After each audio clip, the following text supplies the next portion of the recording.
Good afternoon. Good afternoon, Professor Rao. Okay. It's Dr. Anshu speaking? Yes. Oh, welcome. So welcome, Dr. Anshu Srivastava. Welcome to our Manoranjan Jha Memorial Lecture Series, which we run every Saturday. And this is, if I'm not wrong, the 22nd lecture of the series. It has been designed for our research students, but now, thankfully, it has reached many more people and all the interested people. We are very delighted on the publicity and the popularity that this lecture series is getting. So today, students, dear colleagues, and all the listeners on the online, today we have Dr. Anshu Srivastava lecturing for us. Dr. Anshu is an associate professor right now in the Department of Educational Administration, that is NEPA, New of Political Science in the Preston College for Women, University of Delhi, for more than a decade. Within the broad area of interest in politics of development, her key areas of research have been gender and class politics. In the past few years, her research engagement has been with policies and governance through the politics of the new middle class in contemporary India. On similar lines, she has engaged with some of the policy issues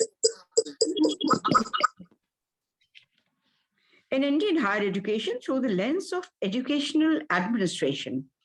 Her recent monograph, Liberalized India, Politicized Middle Class, and Software Professionals, has been published by Routledge. And today, we have her lecture with the same title. So I welcome her once again. And let me tell you that today's discussant is Dr. Lalji Pal of our department. He's a young academic, a young faculty member of the department, and he will be in the role of discussant. So now I welcome once again Dr. Anshu Srivastava and ask her to ask Dr. Lalji Pal to just give a brief context, just to contextualize her lecture for the easy understanding of our students. So over to Dr. Lalji Pal. Thank you.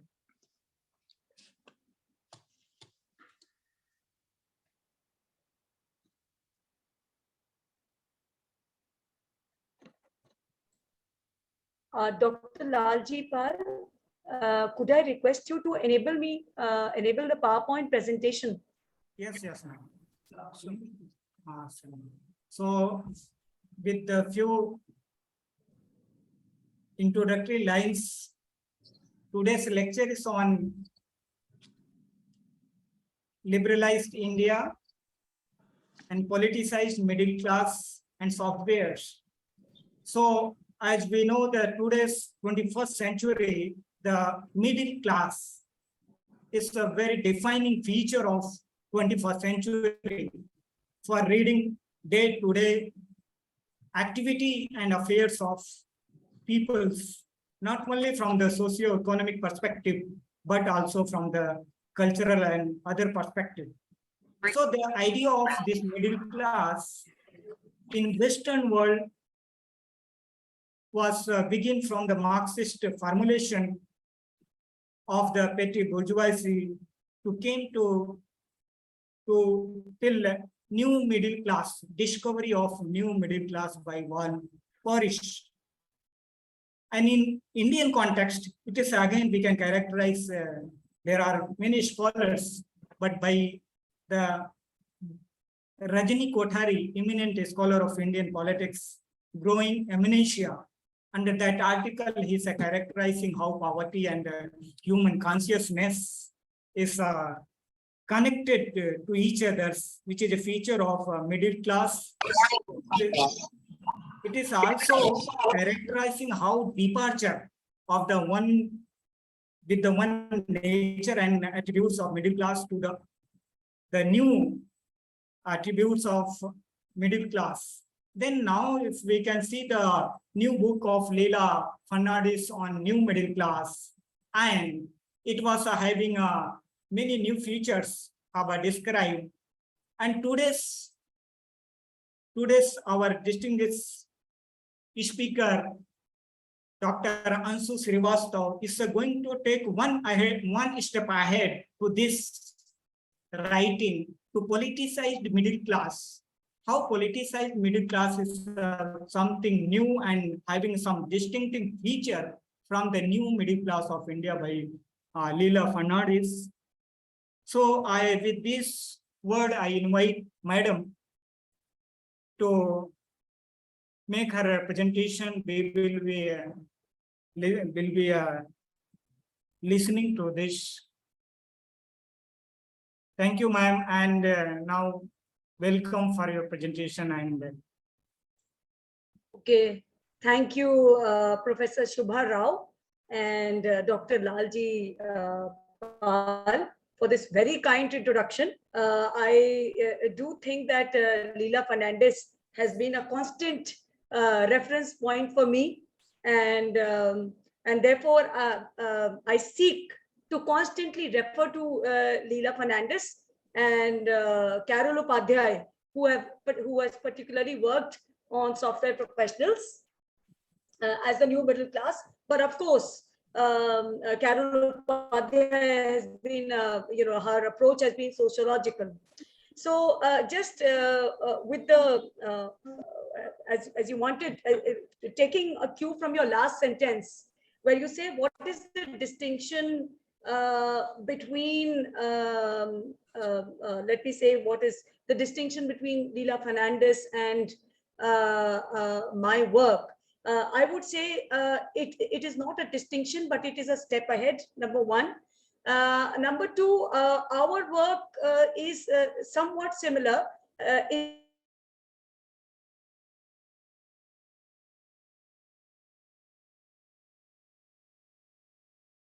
particular segment of new middle class.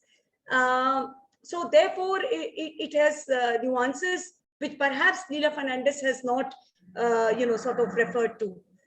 That's point number one. Second is, in the popular imagination, software professionals have been only termed as consuming class.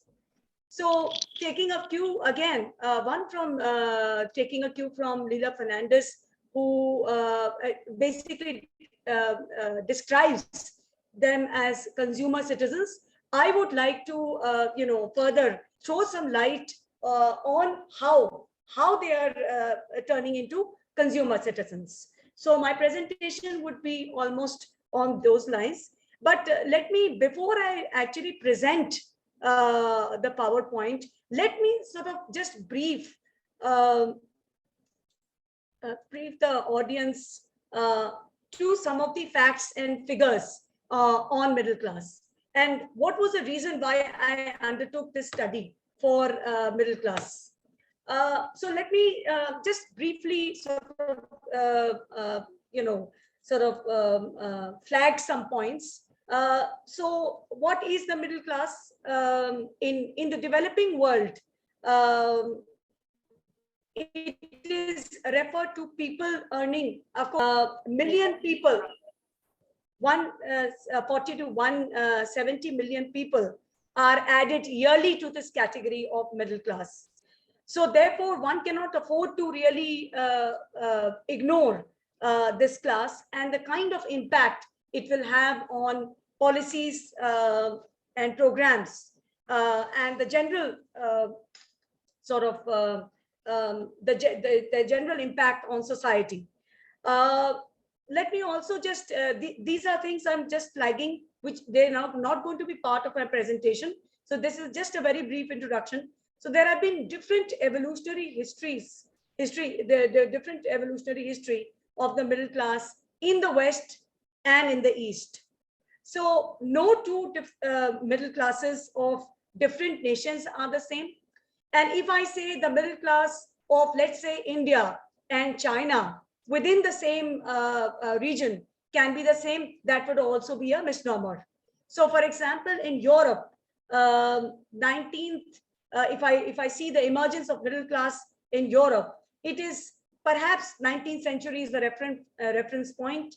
The supra-local post-corporate middle class is what I'm referring to.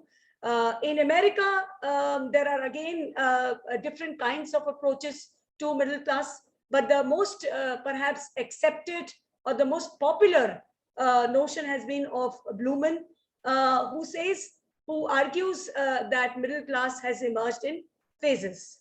Coming to perhaps Asia and then particularly India, the Asian history of middle class is slightly different from the Western history. And the Asian, so scholars who have worked on Asian middle class, Fanatsu and Hattori, have argued that the Asian middle class is different from the Western middle class because they are a blend of tradition and modernity. Because of the predominance of the Western influence or of the colonial practices, the middle class did not completely do away with their traditional understanding, but also had to adopt some part of Westernization. Now, if I look at again a very broad pattern of why this class is important and what is their politics. So largely the politics of the middle class are divided into 2 or 3 kinds of patterns.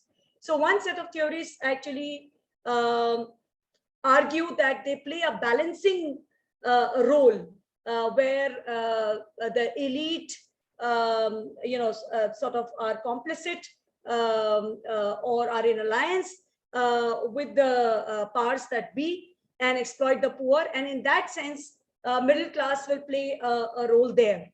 They will act as a buffer, let me put it more categorically.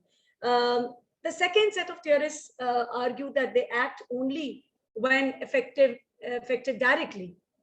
The third kind of theories, which I would say are more close to my study, are that they act as pressure group for delivery of services and claim their rights from state.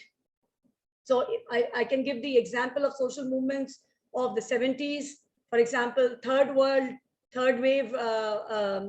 feminism of the 1970s, 1984. I can give you examples from countries, say Philippines, Marcos in Philippines, President Chun in South Korea in 1987. These were all urban middle class led movements. So for example, if we look at Brazil, we look at Turkey, we look at, for example, Egypt. These have been largely urban middle class movements. Now, what exactly what is the reason for why middle class seems to be active as a pressure group? So, for example, Fukuyama in 2013 argued that it is the failure of the government which leads to collective action.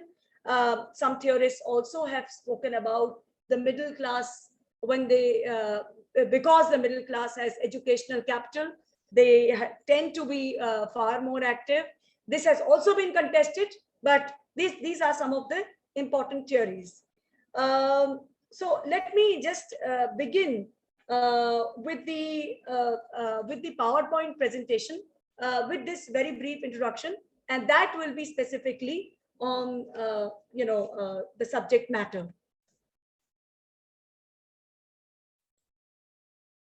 I think the participant screen sharing is disabled. Dr. Lalji Pal.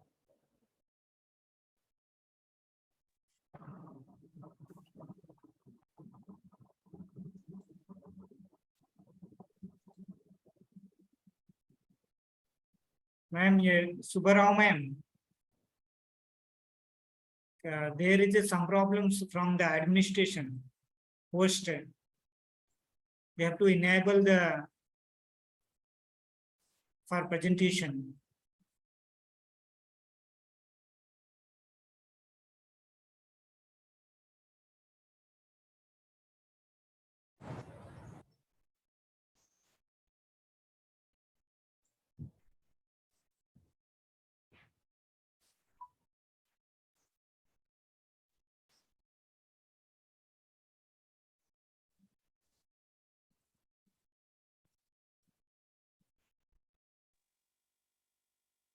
दोनों speaker बोल रही हो नहीं ना ये चाची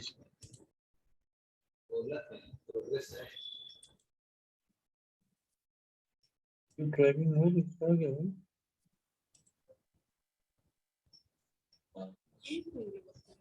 recording में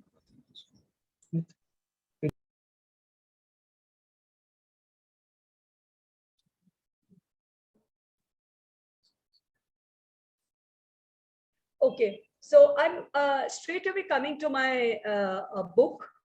So basically, this book analyzes the class phenomena through a close study of the new metropolitan middle class in India, the software professionals, emblematic of New India. This term has been used by Carol Upadhyay, so therefore in inverted quotation marks. This book also sort of investigates or kind of looks at of what kind of category is the new middle class. Is it simply a consuming class, or as is the popular notion, or is it political? This book also contests the popular notion by highlighting their engagements with the state, democracy, political parties, issues of gender, basic necessities, and not issues of gender, actually ideas of ideas on gender and social justice. The book discusses the middle class activism for issues such as environment, cleanliness, corruption, particularly highlighting its presence in the private sector and electronic media, which has till date not been really looked at. Corruption is largely seen as a phenomena which is only associated to public sector. So there is very less work on corruption in the private sector. So there is a research gap on middle class because of the absence of detailed studies on middle class. Significant research gaps are because of the following. Because there is constant social and economic change. I can give you an example of, let us say, there is an, for example, let us look at online education or online or the digital, online education, let me say, at higher education. Now, this is something that has not been studied, maybe 2 or 3 years ago in a fashion that is going to be studied now. Its impact on Indian society, its impact on higher education or school education, and so on and so forth. So there is rapid economic and social change. Then specific sections of population within the middle class have remained unexplored. As has been pointed by Leela Fernandez, who calls it internally differentiated and heterogeneous group. Specific sections within the middle class also need to be, need to be explored. So I was actually intrigued by this idea that if you travel in an auto in New Delhi, and if you just happen to ask him his or her class, he will say middle class. And if you ask a government school teacher, what class do you think you will fit in? She will also say, she or he will also say, I will fit into the middle class. So there are, there is a large amount of heterogeneity and therefore specific sections of population within the middle class remain unexplored, and there is a need to explore them. Then the fluid identities of the new segment of population. Okay, so I just sort of Lalji had sort of Dr. Lalji had referred to some of the Marxist conceptions. So just briefly talking about theories of middle class and politics, the important contribution of Marxism to the concept of class is its emphasis on it being relational or social category. Trotsky further pointed out that the significance of the middle class in political democracy can be derived from the fact that the self-consciousness of the middle class influences the form taken by bourgeois rule, whether authoritarian or democratic. His insight on the middle class serving as a crucial social foundation for fascism or liberal democracy can be extended to today's time. So the discussion on class begins with Marxism, but is not really limited to Marxists, but go on to further beyond the edgy boundaries drawn by Marxist scholars on the distinction of class. Pierre Bourdieu denies the compartmentalization of social class and argues that class is defined through assets like social and cultural capital, which the agent possesses. Eric Wright viewed the middle class as occupying contradictory class locations, being both the beneficiary of capitalist mode of production and simultaneously being part of proletariat, as they too had to sell their intellectual labor for a wage. So largely, I've just sort of selected two sociologists who have commented on or who have theorized the middle class. The historical background of the middle class in India has, as we all know, have been interpreters between the colonial rulers and the common masses. They have also occupied, they have existed in congruence with the state, occupying vital positions in state administrations. Some of the scholarly works of history have been by Harjot Oberoi, Bipin Chandra, Sanjay Joshi, Tanika Sarkar, etc. And post-independence, this middle class undergoes major change as they live the life independent of the state, which affected the social, economic, and political position, reaping benefits of liberalization and globalization through education and employment. So scholars such, I've just traced a very quick kind of history from scholars from B.B. Mishra, who did the first known study on middle class in 1961, and straight away jumped to post-liberalization scholars like E. Sridharan, etc. Okay, approaches to the study of middle class. Again, I've already, at the very outset of my lecture, I stated that Leela Fernandez has been a constant reference point for me, and she has specified 4 traditional approaches to the study of middle class, which tend to rest on 4 central definitions of the middle class, such as income-based group, a structurally defined group, an aspirational cultural class, and a product of discourse and social imagination. And yes. So again, quickly, how much time do I have, Dr. Lalji? I think I should be having substantial time because I have significant number of slides to show. Okay, let me just go ahead. Okay, so economic liberalization and shifting role of the middle class. And again, sort of just jumping to my subject, because it's very difficult to sort of summarize almost 170-page book to a short PowerPoint. So economic liberalization and the shifting role of middle class. So this policy centered around the shifting role of the middle class and their attitudes, lifestyle, consumption practices by dominant discourse. There is a wide circulation of popular stories, advertising images, and news reports that detail the spread of consumer items such as iPhones, cars, washing machines, etc., etc.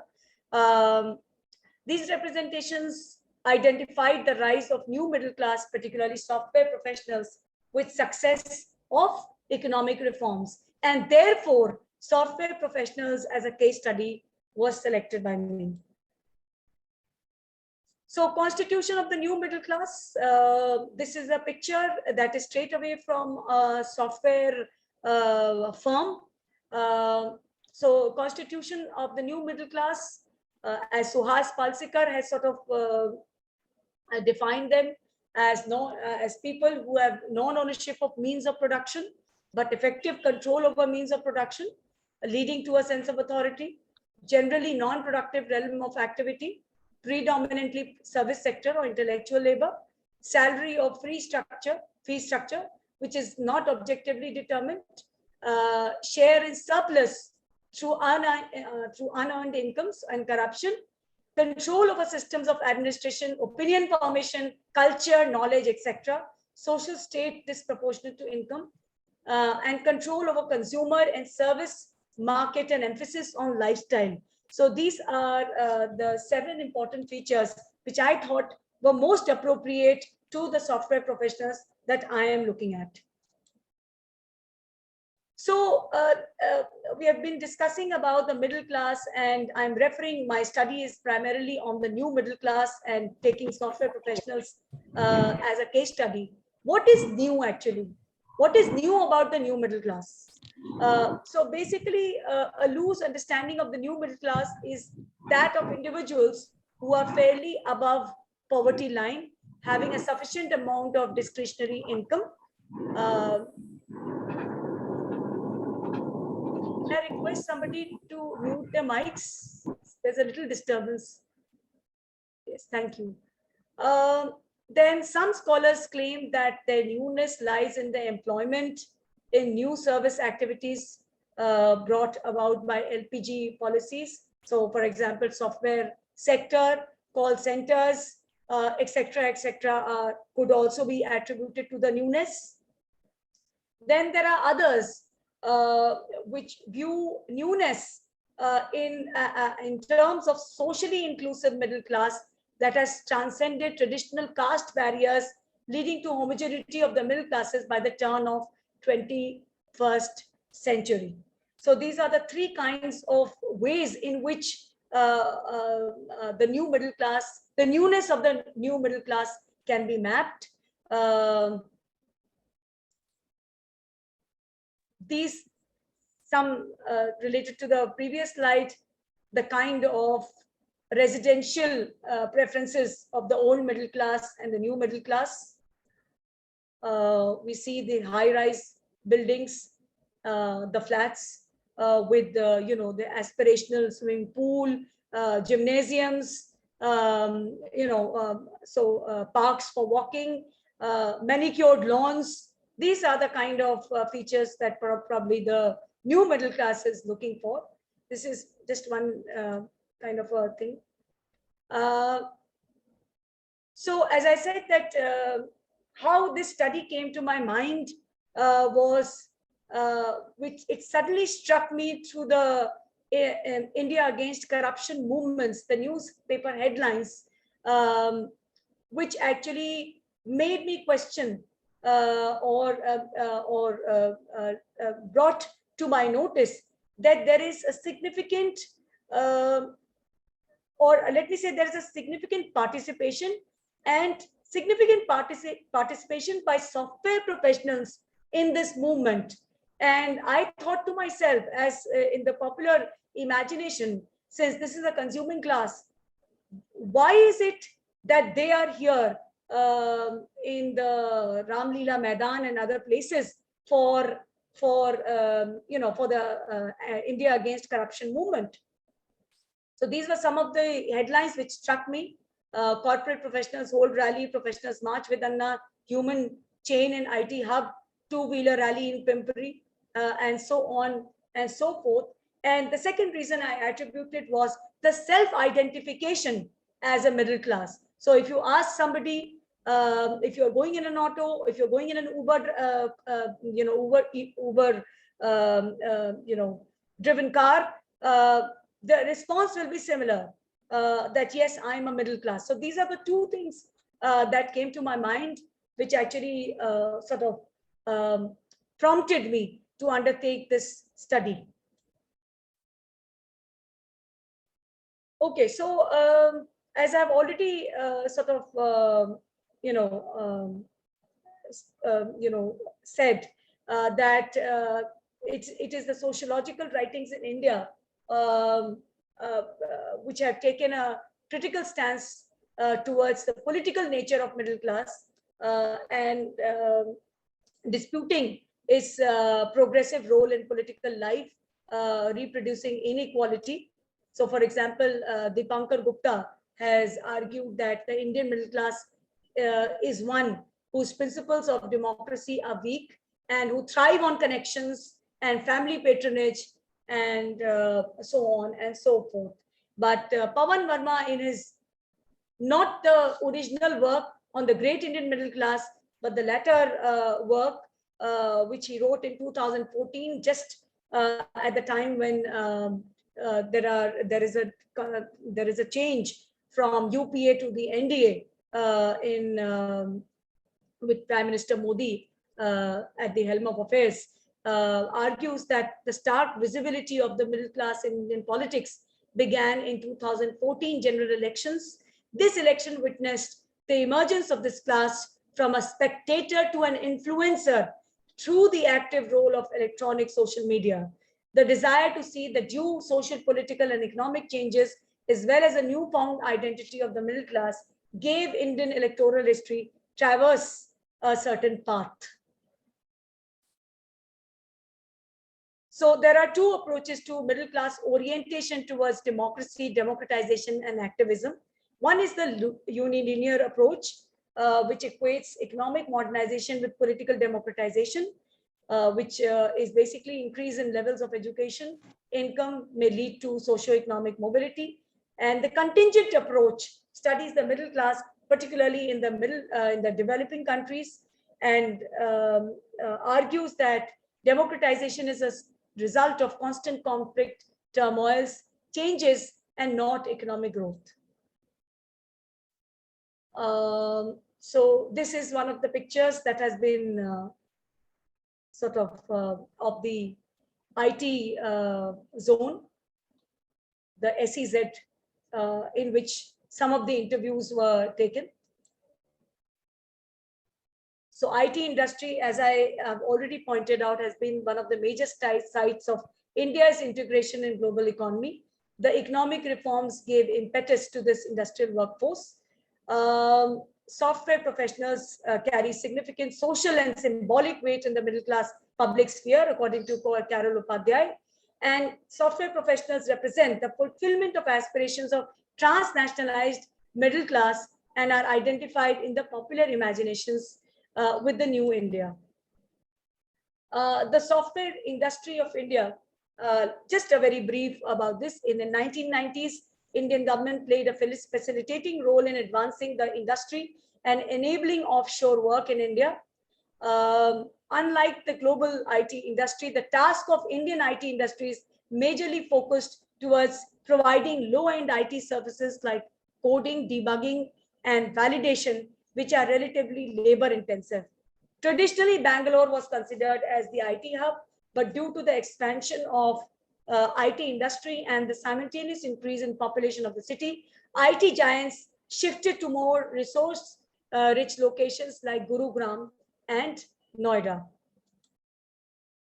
So some of the key features of the software industry are labor flexibility, body shopping flexibility, democratic work environment, something that individuality, hierarchy, networked workforce, global workforce, empowering women, conspicuous consumer, preference for private sector employment, privatization, popular appeal. All these in blue are actually a question mark for me, because my data seems to,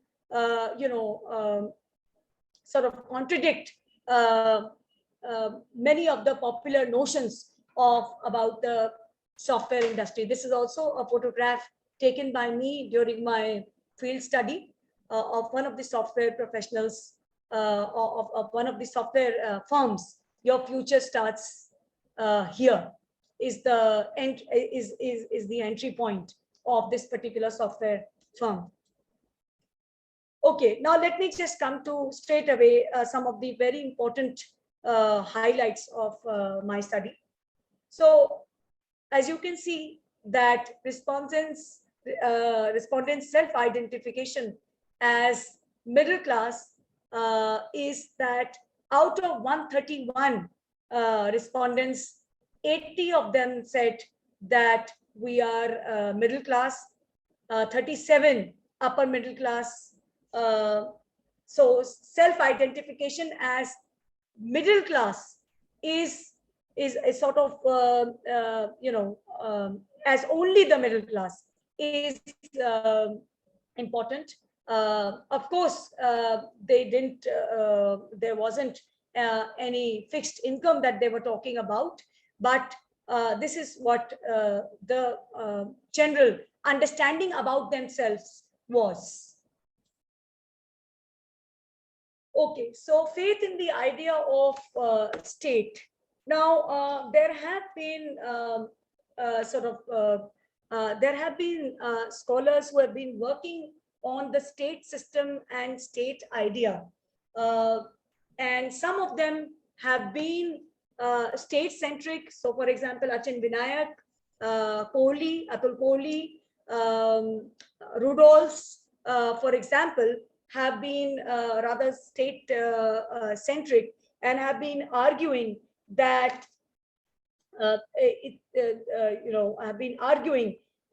that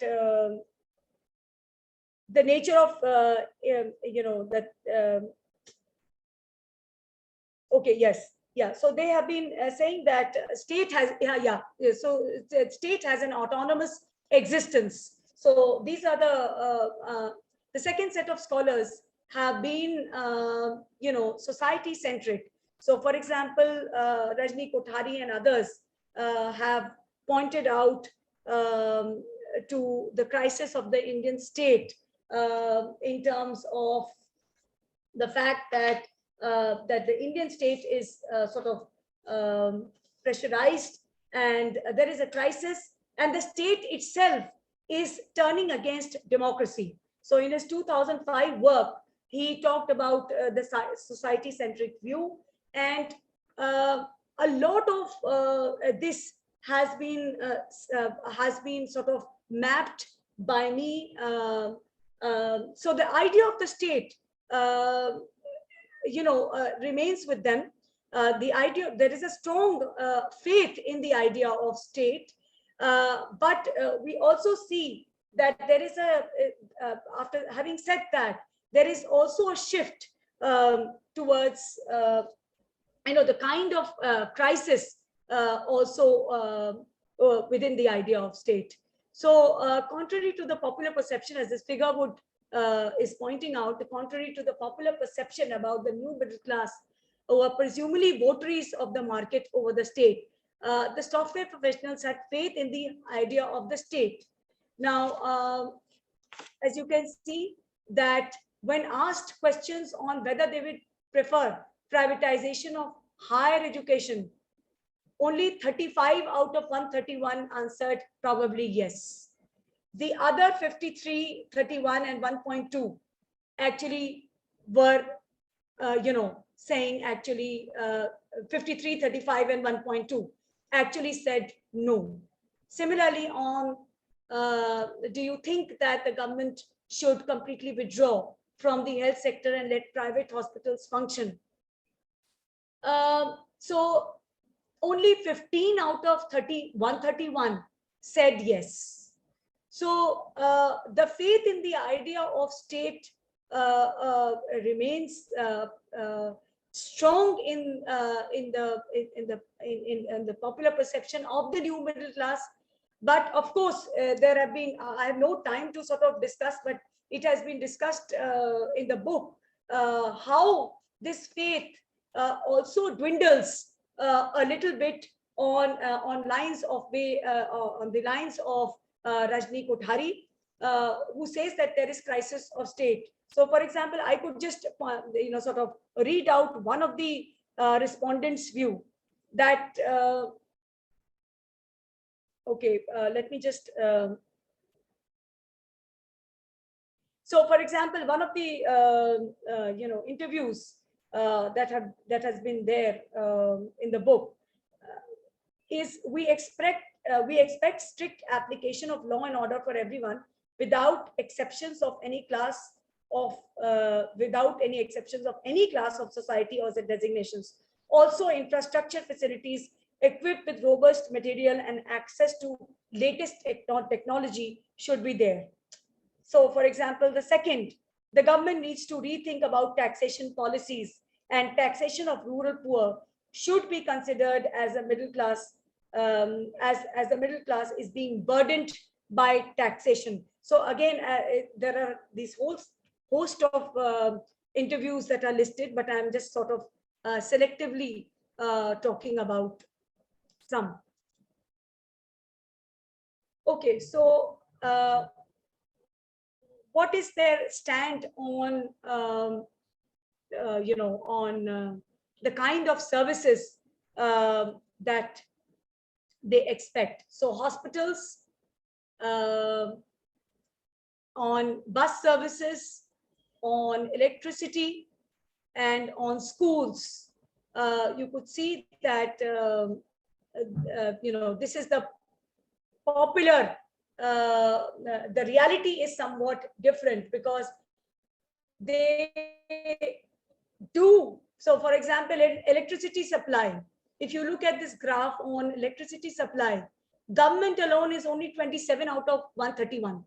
Private companies, absolutely no. Hospitals also, by government alone, maybe 21. What they at best favor is the public-private partnership. That's the emerging trend by them. Similarly for schools, again, there is a sense where 72 out of 131 respondents want public-private partnership.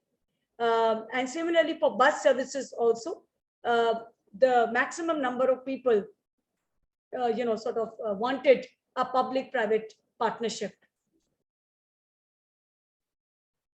So what is the popular understanding of democracy or popular understanding of democracy by the software professionals? Again, the quantitative data, they are favoring under some circumstances. 57 out of 131 are favoring an authoritarian government, is preferred to democratic one, but 61 out of 131 favor democracy as a preferable form of government. Now one might reject a particular, so when you see this 61 and 57, you might want to point out that this is a very close figure and it's not very different from each other. So further qualitative interviewing, further probing on this, these were the kind of responses. The essence of democracy is to freely express my views and thoughts irrespective of the place. It should be encouraged so that fear is eliminated from people and people tend to speak freely without fear. Democracy in general means we are equal, we have the right to elect, express our opinions, irrespective of our caste, religion, and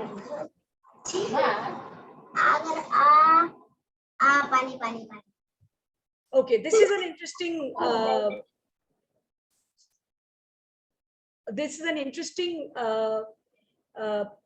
I would say highlight of the study is because software industry normally boasts of a caste neutral environment. I mean, there is a sense where when you go in for interviewing people, software professionals, there is a sense of this caste neutral environment, and that the fact that market transactions are best to candidates. Market transactions, this is to say that market transactions, the contending players are mutually disinterested in social background of the participant. That's the kind of understanding that these software professionals tend to have. But on the question of caste identity, while 68 professionals conveyed caste was not important, only 10 respondents said caste is important. Now, again, this might be misleading to really think. So further, this is the kind of answer that I got. For example, as far as reservation is concerned, I am not that much supportive to reservation, but I want to raise my voice against discrimination. Now, interestingly, reservation is being seen as discrimination, right? So they say that someone who has got 95% marks are really not, they don't get admission, and somebody who has scored, somebody who has a lower score may get admission. So this is the reality of their caste identity. So if you ask them, everything is fine and everything is, it sounds very neutral and nahi caste pe nahi hona chahiye, and it should be completely on merit. But the fact of the matter is somewhat different. I also then look at middle class activism in 4 kinds of areas. So RWA activism, bourgeois environmentalism. This is of course not my term. It is a borrowed term. Activism through cleanliness drives and corruption are the 4 kinds of major activism that the new middle class is actually indulging in. So participation in protests several times is just 8, once or twice is 41, never is 78. One of the reasons attributed to protest on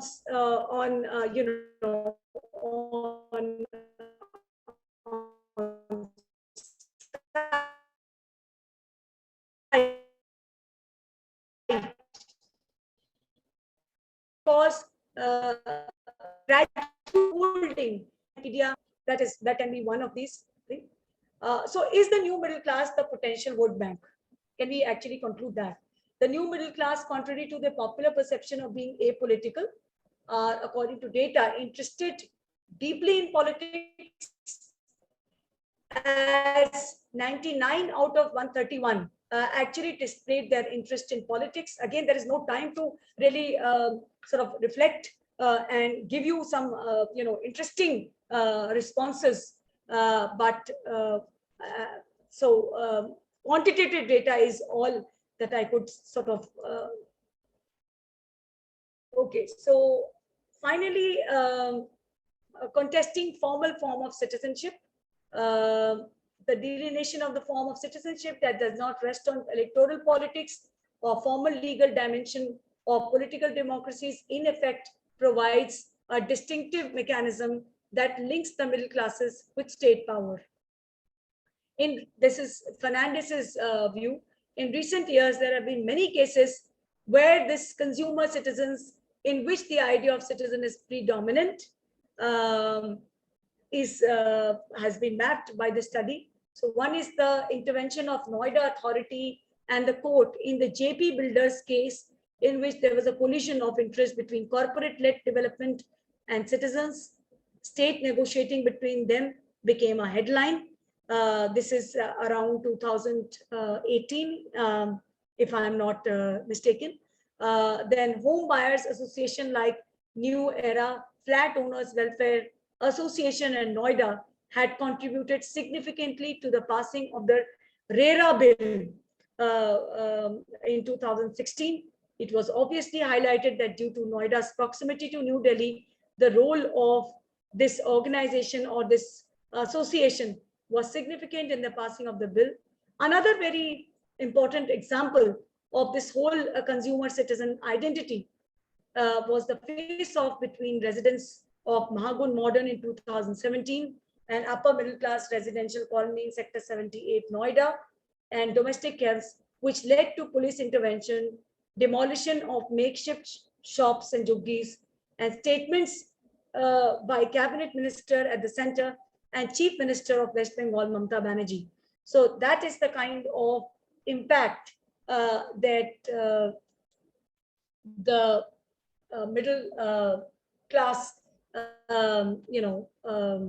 citizenship is, or the new kind of citizenship is making. The line.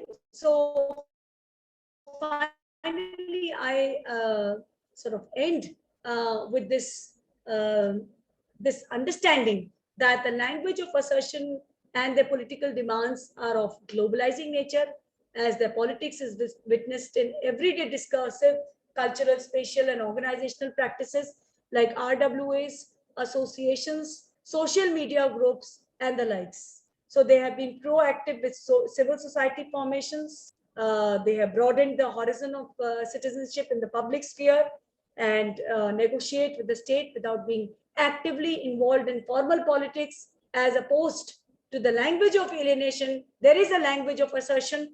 The language of alienation was towards the latter part of 20th century. There is certainly a language of assertion in the 21st century. The reliance on the state or government to solve their problems has somewhat deteriorated. So that's about it. Thank you. Yes. Thank you, madam, for your extensive and thought-provoking presentation.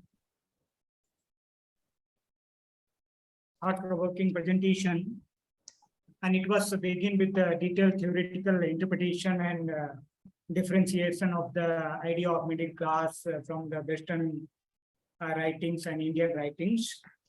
And it was also talk how the various new features like anti-corruption movement and others have shaped the new middle class or politicized middle class in India, how it have characterized heterogeneity and differentiation of the various cases. And madam also have explained how the software, deep technologies and software industries and the centers, how they are shaping the new dispoliticized middle class through the various case studies. Madam have collected data with the different on different parameters, from like self-identification, it is state-centric or private or ownership-centric or market-centric, or it is more on popular politics or the moral and characteristics of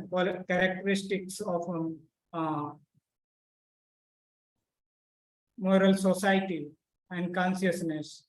And in last, Madam Srivastava came to identifying how the whole this 21st century is characterized as a century of middle class in American society and in British society. There with the World Bank data showing the more than 85%, near 85% is the middle class, claiming as a middle class. Even in India, through the Pawan Verma's quotation, you pointed how the Modi's victory was a defining point of the role of the middle class. And then the very how this language of assertion and this language of alienation, madam ended with this. So I invite the audience to come up with a brief and direct questions. So we have less time to now platform is open for a question and answer session. And you can type your question in chat box also. So if anyone have any question, please raise hand or unmute yourself and raise your question.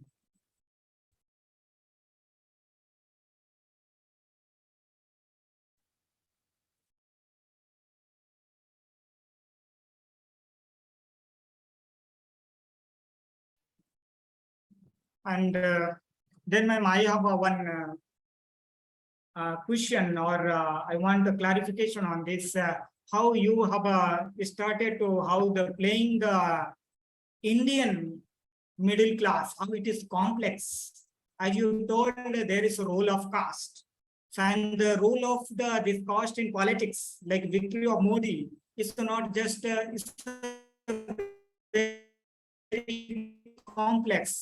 So he is having one kind of language of assertion of the one this middle class or middle caste in India. Through this, they are using very sophisticated manner to how to hint or how to give the message to this community, which is economically also is aspirational community in India. Now it's keen to having some material or better life. So which is one of the characteristics.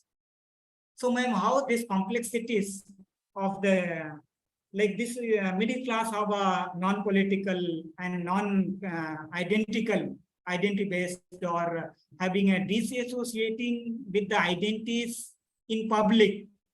Are you like you have given through examples, data. The data is showing different, but you are telling conclusion will be a different. It is opening the complexities like the educated or aspirational, this middle class or this deep technology, deep softwares or deep technologies. Now they have this space and opportunity to, they can manage the politics between both these two things. They can hide or they can, what they can show, what we have to prioritize or show the public, they are easily able to do that. Or they have to, though that may be not correct. So how you are just more detail on that.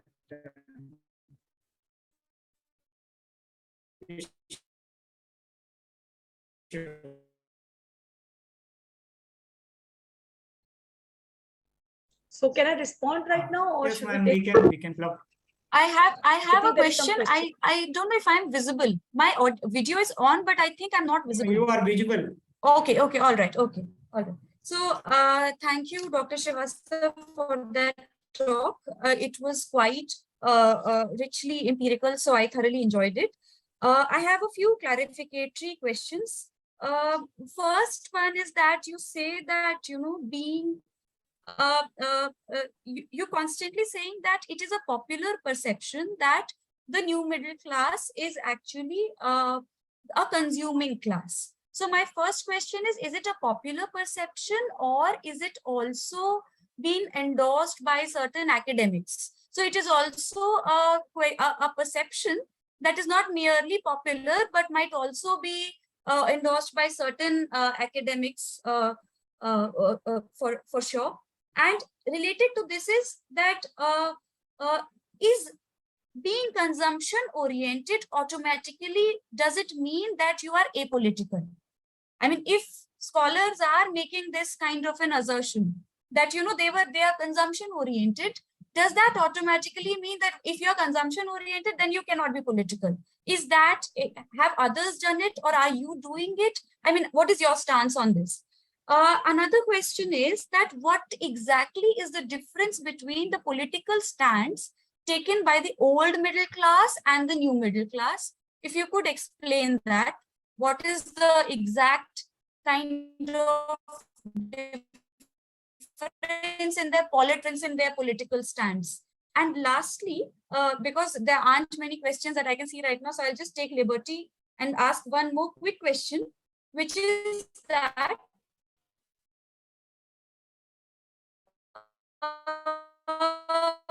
it seems that your respondents were broadly giving very progressive answers, right?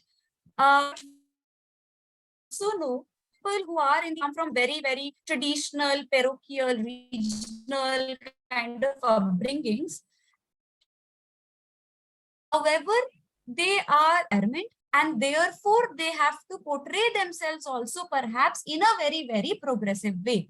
So my question to you is it that, you know, this contradiction, you know, of your upbringing being very different, but your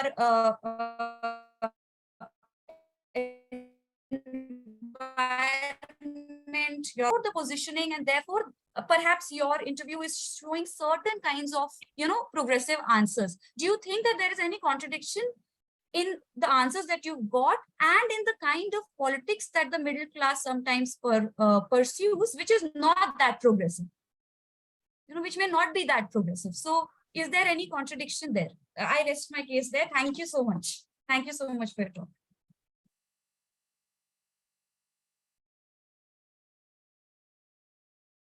Can I begin responding, Dr. Lalji Pal? Okay.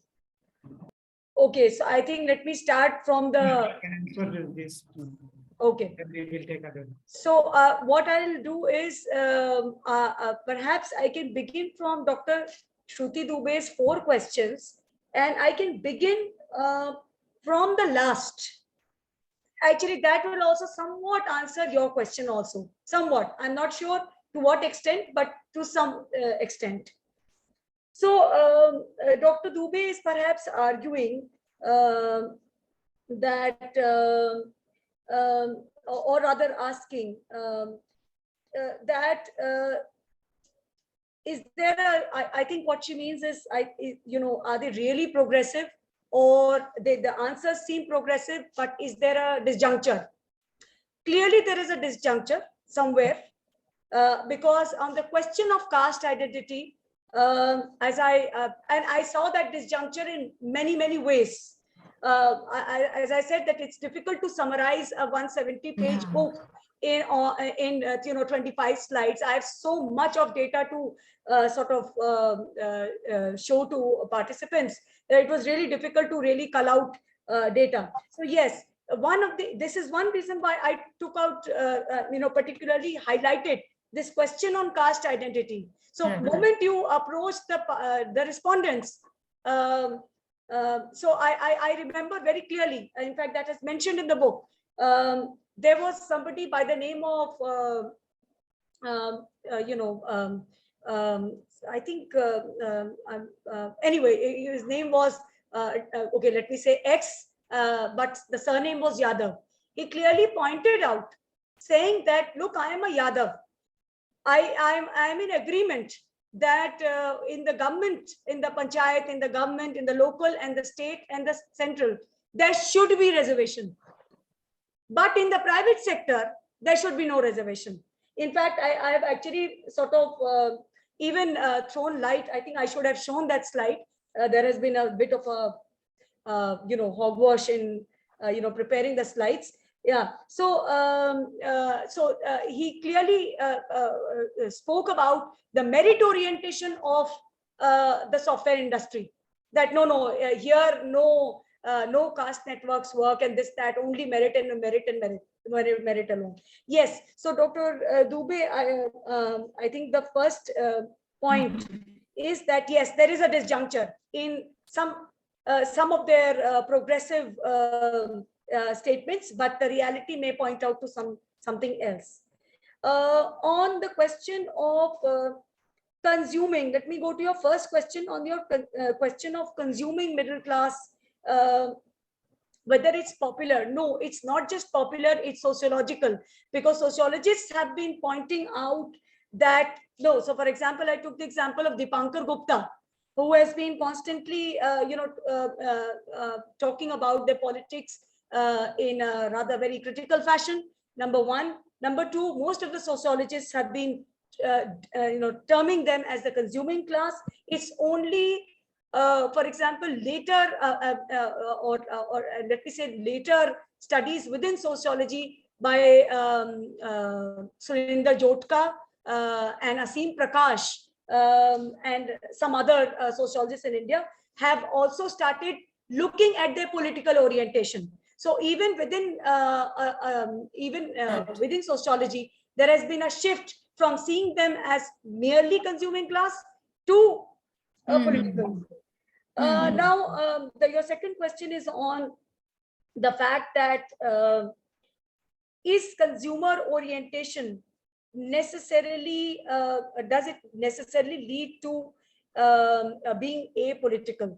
No, not necessarily, but the kind of orientation and the kind of and that also brings me to the to your third question. This is the old middle class and the new middle class. So for example, let me give you a very example from everyday life. The idea of saving, was very new middle class. Very old middle class. I'm sorry for that. So now it is work hard, party harder. That's the kind of new change in the lifestyle and the trends. And so there is clearly a disjuncture between the values of the old middle class and the new middle class. So yes, so then if that's the orientation, then I'm not sure whether consumption orientation would not lead you to become a little apolitical, because so my study is clearly and very, very clearly saying that they're not consumer consumption oriented only, merely. The word merely consumption oriented cannot be, they cannot be termed as merely consumption oriented and therefore political. So, and their politics is of a certain kind. It is delineating from the formal citizenship model to a newer kind of model. It is a consumer citizen, as Lila Fernandez has spoken about the idea of consumer citizen. I see that sense of consumer citizenship very heavily even amongst the respondents here. Thank you. I don't know whether I have satisfied both you and Dr. Lalji Pal. Yes, yes. Now, Yes.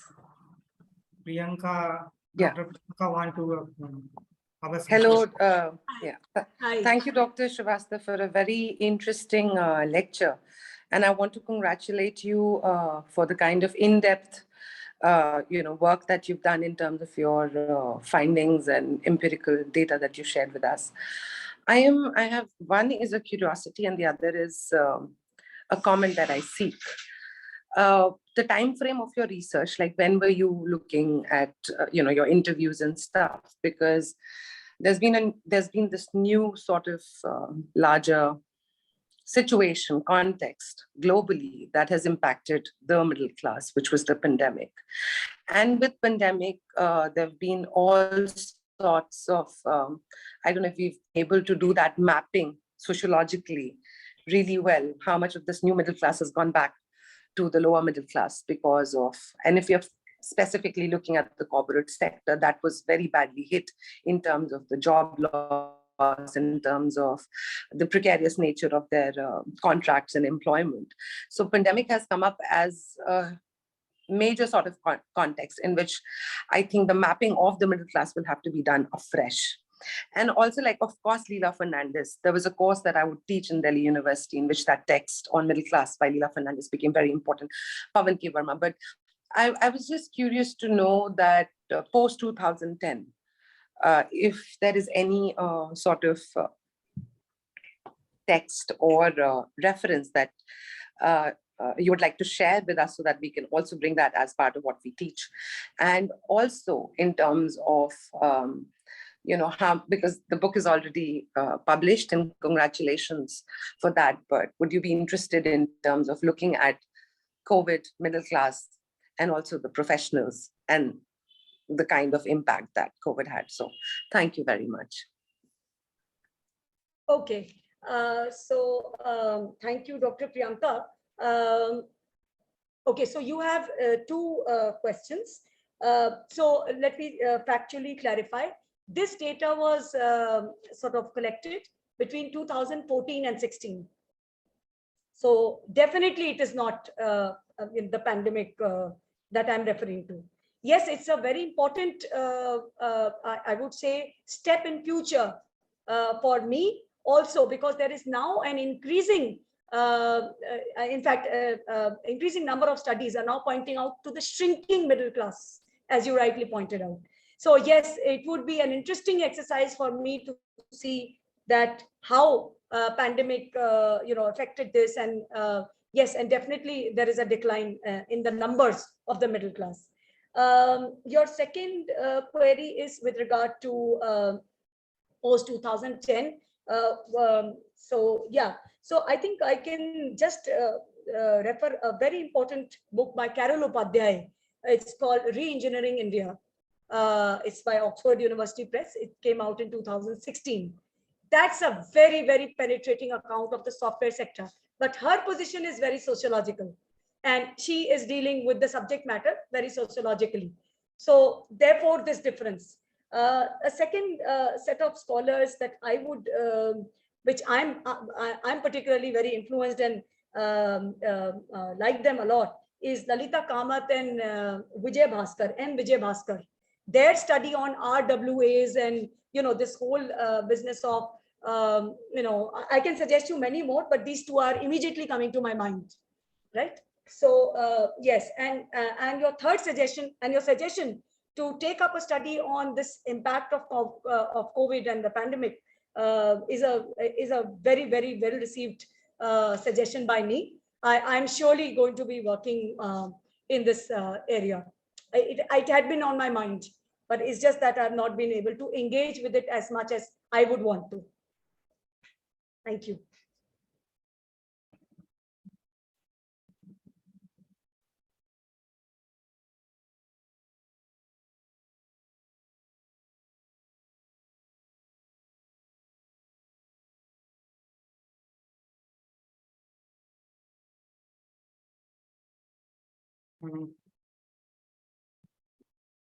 So, ma'am, we have now, there is no question on chat box also.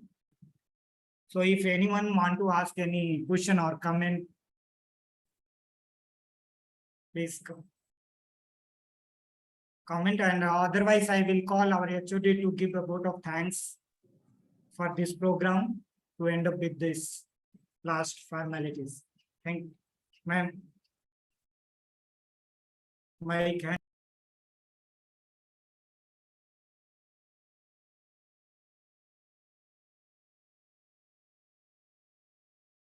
Mute yourself.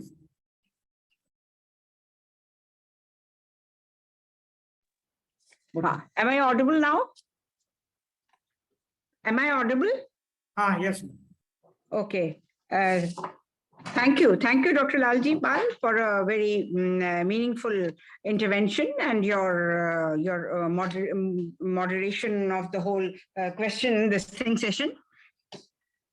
You contextualized also the lecture very well.